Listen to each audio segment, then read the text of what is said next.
Welcome back student, कैसे हैं आप? आपका एक बार फिर से अपने YouTube channel ICS study classes पर स्वागत है।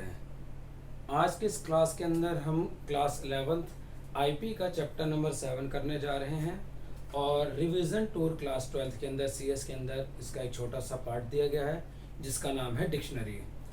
जैसा आप जानते हैं कि फर्स्ट क्लास के अंदर हम उस टॉपिक की डेफिनेशन को एक्सप्लेन करते हैं। चलिए स्टार्ट करते हैं। ठीक है, ये आज की हमारी फर्स्ट क्लास है डिक्शनरी की। तो सबसे पहले डिक्शनरी क्या होती है उसको समझते हैं। Dictionary are used to store data value in key colon value pair, यानी कि की के साथ पेयर के रूप में हम उसको यूज करते हैं। और जो डिक्शनरी का लिखने का तरीका होता है वो करली ब्रैकेट के अंदर लिखा जाता है और हर एक की एक अपनी वैल्यू होती है। ठीक है। Second, dictionary is a collection which is ordered. ध्यान रखना, ऑर्डर के ऊपर यहाँ पर मैंने स्टार डाला हुआ है, इसको अभी आगे मैं समझाऊंगा क्यों है। Changeable and does not allow duplicate, यानी कि डेफिनेशन से हमने क्या चीज कुछ इंपॉर्टेंट टर्म हमने सीखी है कि एक ऑर्डर्ड है, एक चेंजेबल है और एक हमने देखा है कि नॉट अलाउड डुप्लीकेट वैल्यू, यानी इन तीन टर्म को हमें अब समझना है। ठीक है। तो बेसिकली जो हमारा डिक्शनरी का सिंटेक्स होता है वो कैसे होता है। डिक्शनरी का सबसे पहले हम नाम लिखते हैं, उसके बाद करली ब्रैकेट ओपन करते हैं, की लिखते हैं, इसको हम किसमें लिखते हैं, डबल कोड के अंदर, और वैल्यू लिखते हैं। अगर वैल्यू इंटीजर है तो कोड की हमें जरूरत नहीं पड़ती है, और वैल्यू अगर स्ट्रिंग है तो हमें कोड की जरूरत पड़ती है। उसके बाद हम ब्रैकेट को बंद कर देते हैं। फॉर एग्जाम्पल के लिए मैंने आपको दे रखा है कि दिस डिक्शनरी क्या है, डिक्शनरी का नाम है। ठीक है, डिक्शनरी का नाम है। और आप देख रहे हो कि जो ये बर्ड्स है, ये मॉडल है, ये ईयर है, ये हमारे कहलाते हैं की। ये हमारे कहलाते हैं की के बाद कॉलन लगता है, और जो ये हमने लिखा हुआ है फोर्ड, मस्टैंग और ये ईयर, ये जो तीनों हैं इसको हम बोलते हैं बेटा वैल्यू।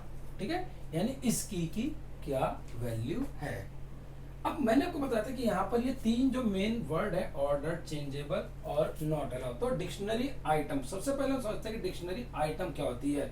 यहाँ पर हम बार बार देख रहे हैं कि dictionary item are order, changeable and does not duplicate, they are pass by key, यानी कि डेफिनेशन के हमने यहाँ पर है। चलिए अब सबसे पहले हम समझते हैं कि ऑर्डर्ड क्या होता है। देखो, ऑर्डर और अनऑर्डर दो तरीके की डिक्शनरी होती है। ठीक है, इन दो तरीके की डिक्शनरी का क्या मतलब है। कुछ वर्जन के अंदर, जैसे अगर हम पाइथन का 3.7 वर्जन लेते हैं तो इसके अंदर जो हमारी डिक्शनरी है वो ऑर्डर्ड काम करती है। लेकिन ओल्ड वर्जन 3.6 लेते हैं तो इसके अंदर डिक्शनरी हमारी अनऑर्डर्ड काम करती है। ये ज्यादा कोई इंटरेस्टिंग चीज नहीं है, ऑर्डर्ड या अनऑर्डर्ड आपने पढ़ा हुआ है, असेंडिंग या डिसेंडिंग ऑर्डर के अंदर करना वैसे ही है। ठीक है, तो ऑर्डर्ड का मतलब क्या होता है कि जिसका डिफाइंड ऑर्डर होता है और उसको हम चेंज नहीं कर सकते हैं। लेकिन अनऑर्डर्ड का मतलब हो जाता है कि जिसको आप अगर हम इंडेक्स के थ्रू बात करते हैं तो उसको हम आगे चेंज कर सकते हैं। ठीक है, फिर हमारा आ जाता है चेंजेबल। चेंजेबल का क्या मतलब होता है कि जो हमने डिक्शनरी एक बार क्रिएट कर दी है तो उसको हम चेंज कर सकते हैं। चेंज का होता है उसके अंदर हम नए आइटम ऐड कर सकते हैं, रिमूव भी कर सकते हैं। ठीक है, इसको बोलते हैं हम चेंजेबल। और लास्ट आ जाता है कि डुप्लीकेट नॉट अलाउ, यानी डिक्शनरी के अंदर एक ही सेम की, ठीक है, लिखा हुआ है have two item with the same key, यानी कि दो आइटम जिसकी सेम की है हम उसको नहीं कर सकते। यानी कि कहने का मतलब है कि डिक्शनरी मेरी डुप्लीकेट वैल्यू को एक्सेप्ट नहीं करती है। सो स्टूडेंट, आज की इस क्लास के अंदर हमने डिक्शनरी की डेफिनेशन और उसके कुछ इंपॉर्टेंट पॉइंट को कंसीडर किया। होप है कि आपको इन पॉइंट को अच्छे से समझ में आ गया है। सो नेक्स्ट क्लास के अंदर हम डिक्शनरी किस तरीके से क्रिएट करते हैं, डिक्शनरी के क्रिएट करने के कौन कौन से मेथड्स हैं, हम उसको कंसीडर करेंगे। तब तक के लिए बाय बच्चों, अपना ध्यान रखें। गुड बाय बच्चों।